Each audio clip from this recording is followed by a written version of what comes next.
In the early 1970 seconds, every Friday night, America fell in love with the Brady Bunch. And with one face in particular, Maureen McCormick, the radiant golden girl who played Marcia Brady. She was the picture of perfection, the daughter every parent wished for, the smile that defined an era of innocence. But behind that flawless image was a young woman crumbling under the weight of her own reflection. When the camera stopped rolling, the applause faded into silence, replaced by drugs, betrayal, and a darkness that nearly destroyed her. What happened to the perfect girl America once worshipped? How did fame turn her dream into a nightmare of addiction, loss, and redemption? This video reveals the never-before-told truth behind Maureen McCormick's fall from grace, and the painful secret that even Marcia Brady could never hide. Well, don't we look pretty? Cut the small talk. What do you got? Long before Hollywood shaped her into America's sweetheart, Maureen McCormick was a little girl growing up in a house that worshipped appearances, yet hid a haunting secret behind its walls. Her family lived in California's San Fernando Valley, a place of sunshine and quiet streets, but inside their modest home lingered an unspoken fear passed down through generations. Her grandmother had died in a mental institution after contracting syphilis, a tragedy that infected not only the bloodline but the family's conscience. The disease was transmitted to Maureen's mother at birth, a shameful inheritance that the family buried in silence.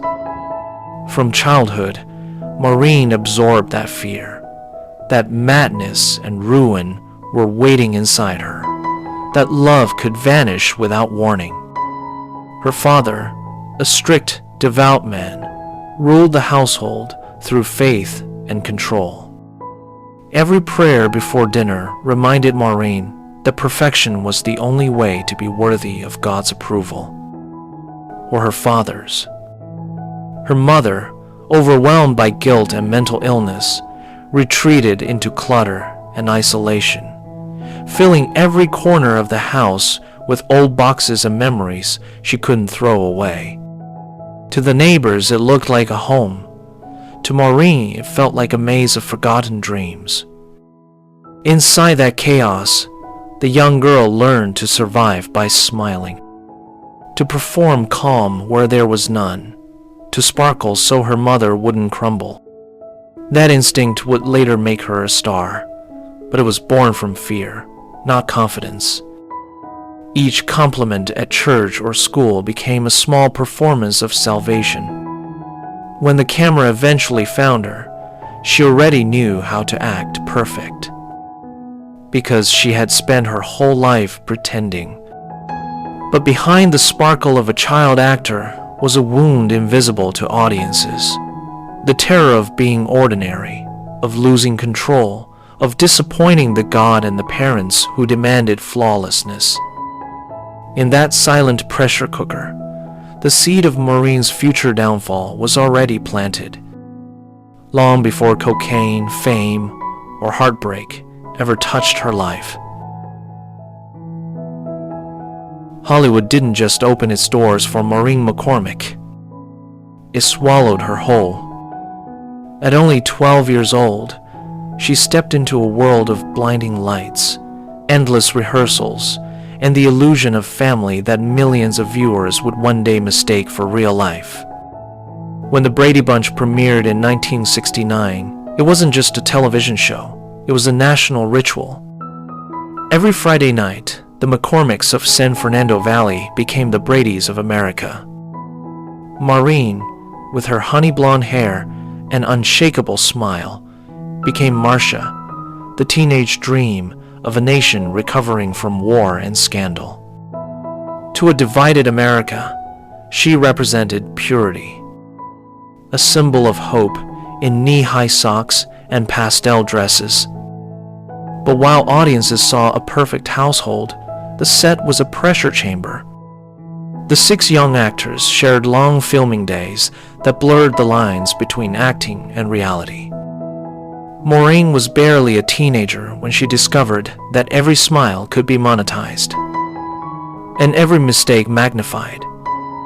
The writers even borrowed from the cast's real arguments, turning childhood frustration into scripted sibling rivalry. She learned early that pain, when filmed, sold better than joy. Her natural charisma made her the show's golden centerpiece. Magazine covers followed, autograph lines stretched for blocks, and her name became shorthand for perfection. But that adoration came with a cruel cost: her own identity. Maureen wasn't living her life. She was maintaining an image. And once America claimed Marcia Brady, there was no Maureen left to protect. Then, at 15, fate delivered both a gift and a scar. A minor car accident left her with a swollen, bruised nose just before production. Instead of pausing filming, the writers created an episode around it. "Oh, my nose!" which would become one of the most replayed moments in TV history. Millions laughed. For Maureen, it was a lesson. Even pain could be turned into comedy if you smiled through it. Amid the on-set chaos, another story quietly bloomed. A teenage crush between Maureen and Barry Williams, who played her on-screen brother, Greg. It was innocent, electric, and taboo.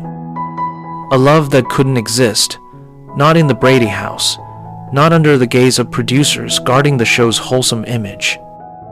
They kept it secret, sharing brief moments behind stage doors, pretending it was part of the script.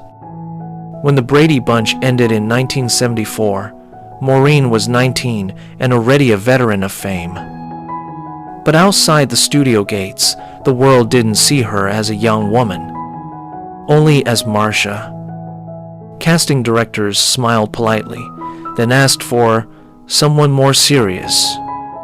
To them, she was still the perfect daughter, frozen in television's ember light. Hollywood's golden girl found herself typecast in her own shadow. She tried music, variety shows, commercials, anything to prove she was more than a nostalgic icon. Yet, the more she struggled to reinvent herself, the more the industry reminded her of who she used to be. "Once you've been Marcia Brady," one producer told her, "you can't unring that bell." Ready self, the constant rejection began to chip away at her. Without the structure of filming, she drifted. Friends moved on, the phones stopped ringing, and the silence became unbearable. Fame had been her identity, her family, her religion, and now it was gone. Her parents couldn't understand why their daughter, adored by millions, seemed emptier than ever. But Maureen knew she had lived half her life as a character, and no one had ever loved the girl behind the script. One morning, as she stared at her reflection, she realized she didn't recognize the woman in the mirror. The makeup, the smile, the expectations, all belonged to Marcia. The real Maureen was somewhere buried beneath the applause, gasping for air. And when the applause finally stopped, she went looking for something else to fill the silence. Something stronger, faster, and more dangerous than love or fame could ever give. It wouldn't be long before she found it. Hollywood fame fades fast, but its ghosts linger. When the Brady Bunch ended, Maureen McCormick fell into a silence more deafening than applause. The call stopped, the lights dimmed, and she was left with a single haunting question. Who am I when no one's watching? In that emptiness, temptation found her. At first, it was just parties. Neon nights in Laurel Canyon, where music legends mixed with broken stars. Cocaine was passed around like candy, the unspoken cure for loneliness. To Maureen, it felt like control. A quick burst of confidence, the return of that bright Marcia smile. But what began as escape soon became obsession. The more she used, the further she drifted from reality. Producers noticed. Her once steady career derailed overnight. Late arrivals, missed auditions, lies told to cover the addiction. Friends vanished one by one. She remembers standing in front of a mirror, watching herself powder another lie, whispering, "Just this time, and I'll stop tomorrow." Tomorrow never came.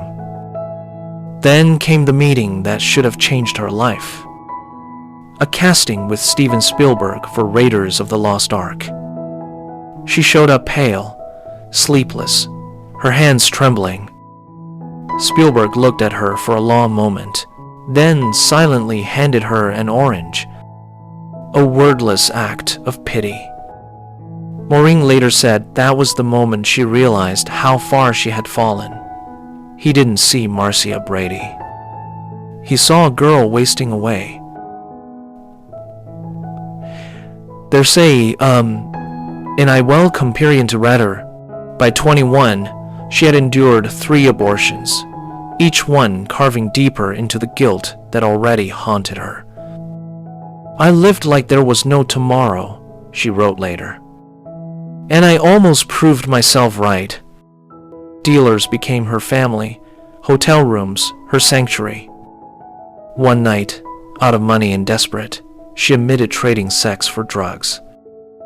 An act she described not as rebellion, but survival.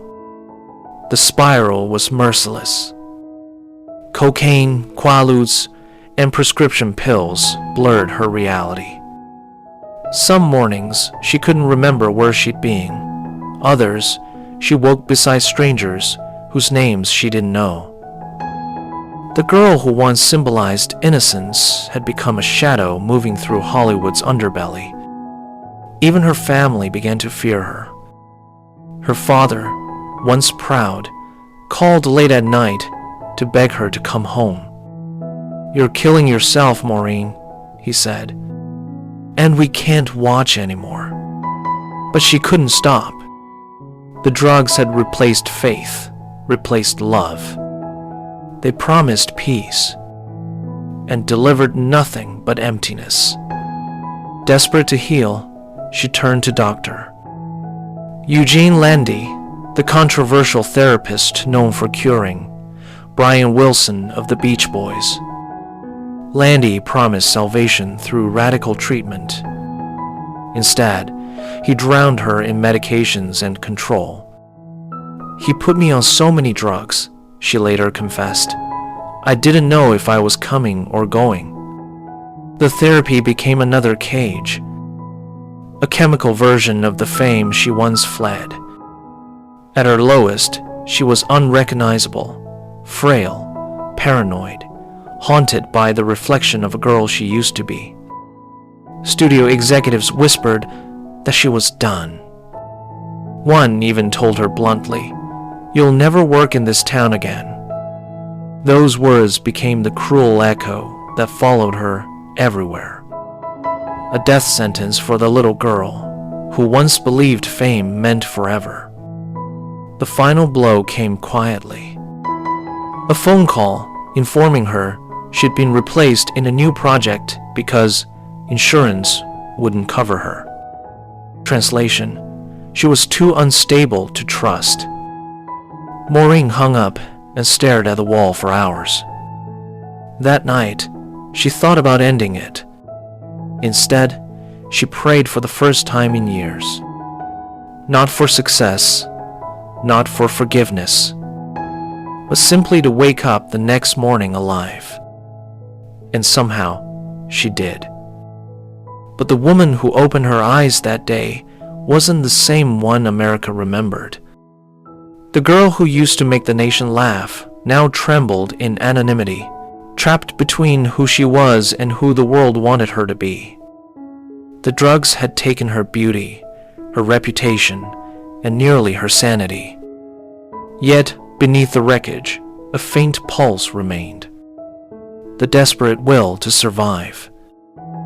It was there, in the ashes of her own legend, that Maureen McCormick would finally begin to rebuild. But before rebirth comes reckoning, and the world would soon witness both. The morning she decided to stop using, there was no dramatic scene, no police, no intervention. Just a quiet realization. If she didn't change, she would die. Maureen McCormick, once America's sweetheart, looked around her apartment. Ashtrays overflowing, mirrors dusted with white, the ghost of Marcia Brady staring back from the TV, and whispered, "I'm done." If you don't mind, but walking away from addiction was harder than walking away from fame.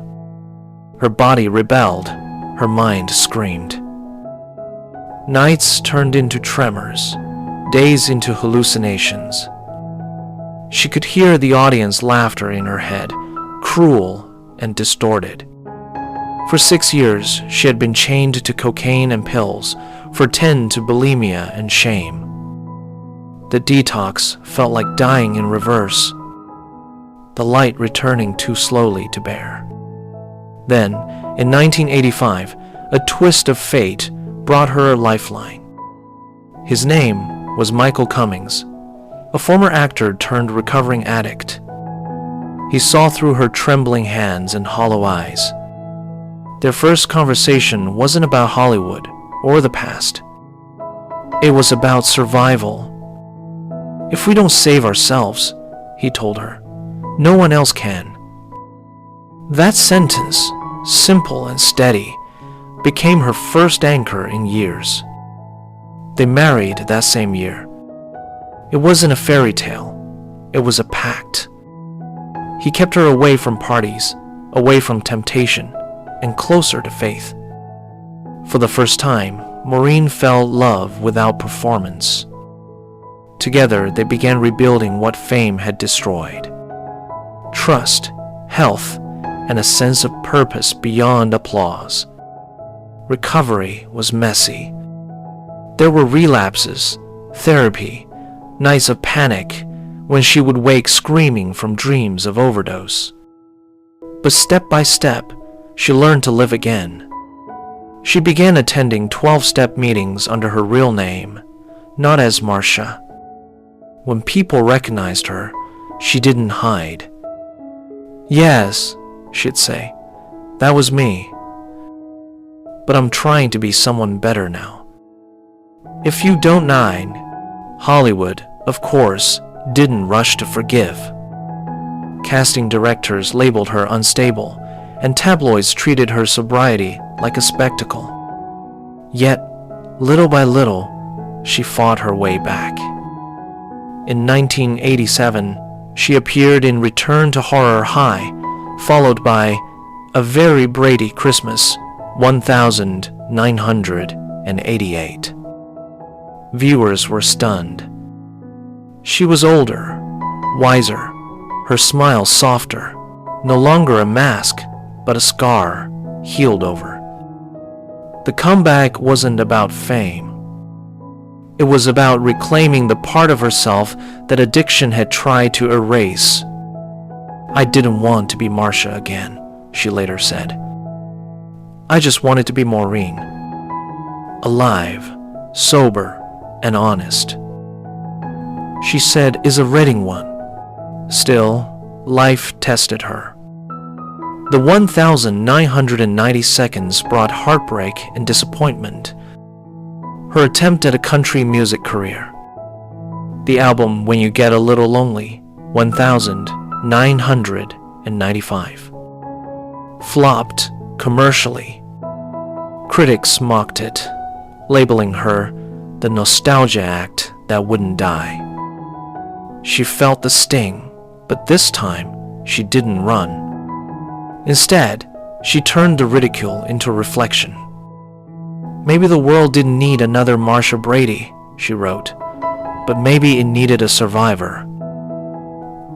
In Nextwation, tragedy struck again when her mother's mental illness worsened. The woman who had once demanded perfection slipped deeper into hoarding and paranoia before passing away in 2004. For Maureen, it was both an ending and an echo, a reminder of how fragile redemption can be. Yet her grief didn't break her. It hardened her resolve. She forgave her mother, her father, even the industry that had abandoned her. Forgiveness, she discovered, was its own kind of freedom. In 2007, the world met Maureen McCormick again. Not in a sitcom, but on VH1's Celebrity Fit Club. There, she spoke openly about her decades-long battle with addiction and food disorders. Viewers expecting scandal found instead a woman disarming in her honesty. For years, she said on camera, I punished myself for not being perfect. Now I'm learning to be real. Over the course of the show, she lost 23% of her body weight, but the real transformation wasn't physical. It was spiritual. That same year, she released her memoir, Here's the Story, Surviving Marsha Brady and Finding My True Voice. The title alone said everything. That the girl behind the smile had finally taken back her narrative. In the book, she revealed her darkest moments without shame, the abortions, the drugs, the nights of despair. Yet readers didn't see a fallen star. They saw a woman who had lived through every contradiction of fame and still found grace. The memoir became a New York Times bestseller, praised for its candor and vulnerability. Today, Maureen lives quietly with Michael, the man who stood beside her when the world turned away. She still works occasionally, appearing in nostalgic reunions and interviews, but the spotlight no longer defines her. She speaks at recovery groups, mentors young actors, and advocates for mental health awareness, causes she once embodied without understanding. If my story helps one person step away from the edge, she said, then every mistake was worth it. Yes, looking back, her life reads like a cautionary tale written in reverse. Fame first, identity later. The perfection America worshipped nearly killed her, but the truth she embraced saved her. She learned that redemption isn't about returning to who you were. It's about becoming someone you can finally live with. The same cameras that once captured her as the embodiment of innocence would one day record her speaking about brokenness and healing. And in that contrast lies her legacy. Proof that light can still exist in those who have walked through darkness. In a culture still obsessed with flawless faces and curated lives, Maureen McCormick stands as a quiet rebellion. A woman who dared to tell the truth in an industry built on pretending. I spent half my life trying to be perfect, she once said, and the other half learning that I didn't have to be. It's frank to replaying. The blonde in Tenement. Her story isn't about the fall of America's golden girl. It's about the rise of a real woman. Imperfect, forgiven, and finally free.